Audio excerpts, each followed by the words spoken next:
All right, so we're back. Yesterday, the 17S head for the Accutech arrived, but to my puzzlement, there was nothing else in the bag, no screws. Now, if you have the QD version of the Atlas bipod, you can just reuse the two screws. However, there are no screws when it comes to the Accutech bipods at all. So essentially, I was puzzled. And I triple checked. The non-QD version of my Atlas also doesn't have screws. They do sell a replacement head, so I'm not sure how you would swap it because I don't see any way to remove it. But the goal was to run it on the Accutech. That's why we spent this money. So I reached out to Area 419 and Accutech asking for the specs on those screws, both for the M-Lock to have some backups, because I noticed these screws aren't super strong. And most importantly, whatever goes in here. Area 419 got back to me very quickly and said, you probably, because I just wanted the specs. I was going to go to Ace Hardware and check their gun screws out. Maybe they would have had them. And he said, you're probably not going to find these as far as what we use. So we'll go ahead and send you a set, which is really awesome of them. It's really not their problem. It's more Accutech. I haven't heard back from Accutech. I just said, I'm thinking somebody forgot to put the two screws in the bag. It was just a plastic bag. That's all it was. So, I mean, yeah, that's the 419 box. All I got from Accutech is a little package with a plastic bag in it. So we're still on hold trying to convert this over to run Arca on one of these. Hopefully I hear back from either company soon. Let's see if they send screws or not. Until then, I'm dead in the water. Is what it is. This, I decided to pull the trigger on this because we have the 16308 arriving soon. And I was curious as to running a 12 o'clock dot on that Spuhr mount.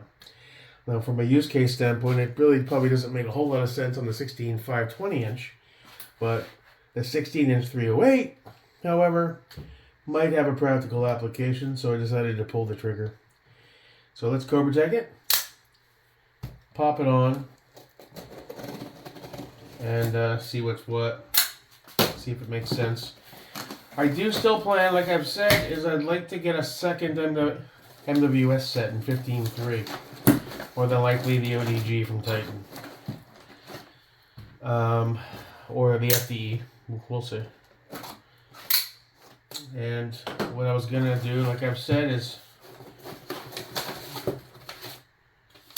zero out the paperwork for the 20-inch 6.5 in that one and run the shorter 12.5. You really needed all this for one little thing? You're a whopper. Enough in here. Yeah, that's a big box for us. Jesus Christ. Cutting down trees like a mofo around here. But yeah, I was like, maybe. Also, having this Spuhr mount, I've been really impressed with it. So, we're likely not going to, that's not the only one we're going to have. I think what we're going to do eventually when I have a second set is we're going to move the 5 to 25 over to that set, and then the 16 is going to get something else, likely a Spuhr mount with like a 3.6 to 18, at which point the 12 o'clock makes even more sense. But for testing purposes, we'll run it on this one, figure out how to zero it, and go forward. You know, figured a little side project. Cool. Now, you see, nothing crazy. You got the acro mount. You got 3 screws. Please note, always check screw length with gauge before use. Figured you guys did that since that's what it's for. Okay. Alright, let's throw the 6.5 up there. Oh, made a few changes to the spec war this morning. I was just sitting there staring at it going, you know, it's just too much FDE on this thing. The whole point of getting a green spec, you want green to be the predominant color, so I swapped out the 7th anniversary edition EPC over from the 16. I threw a green B5, got rid of the FDE. Nothing crazy. Green emissary instead of the multicolor. Green mod light instead of the FDE one. And I think it's perfectly balanced. So I'm digging that. Same exact parts, just different color. It's all aesthetics, but I think it looks much better. There was a bit too much FDE going on. Every time I looked at it, I was like, yeah, especially that bright ass EPC, which is now on the 16, and it kind of makes more sense on that guy, given that horrible, god awful gold scope. What are you gonna do, huh? All right, let's put you up on the rack there, brother. Oh yeah. Get you a spec ward. You're sexy as fuck. Okay. Mr. 6'5" Creedmoor. Soon to be hybrid 308. My barrel's already done. It's on its way back. I think it's arriving tomorrow, knock on wood. No delays. Dana got that shit knocked out wicked fast. And we'll be able to rock our 308 and take it out and see what's what. Alright, fast forward a little bit. Got it mounted up, and obviously you can see that it's not tall enough for these big ass turrets. If it was a standard scope with lower turrets, even the Night Force turrets I think are much more shallow. We probably would have been close to fine, but we're not. So it needs a spacer. They sell a 4mm and a 10mm. I found one at Euro-Optic. The 10mm, which equates to about 0.397 inches, so 0.4 inches of a jump. The other one was only 4mm, so that wouldn't have been enough. I ordered it, so it's going to probably take a little while, maybe a week. No rush, but it is what it is. So yeah, that's a bit of a bummer. Keep walking into walls on these different things we're doing lately. Nothing major, but don't have screws for the ARCA stuff. It's like fucking weird, man. It'll get there.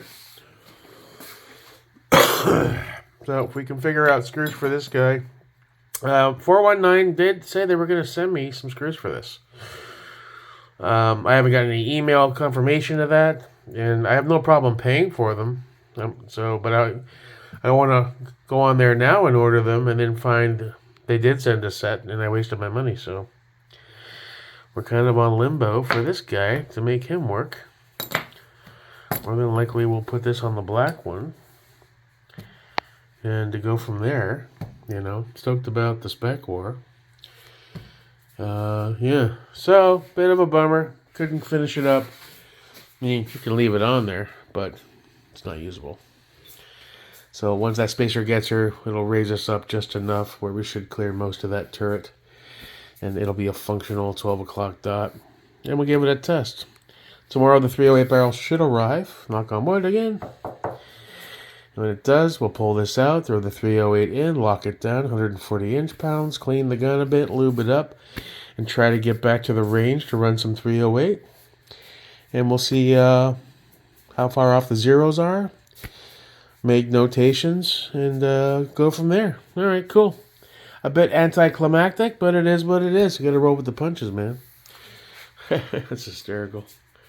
I had those stickers that dude sent me. I took some scissors to him.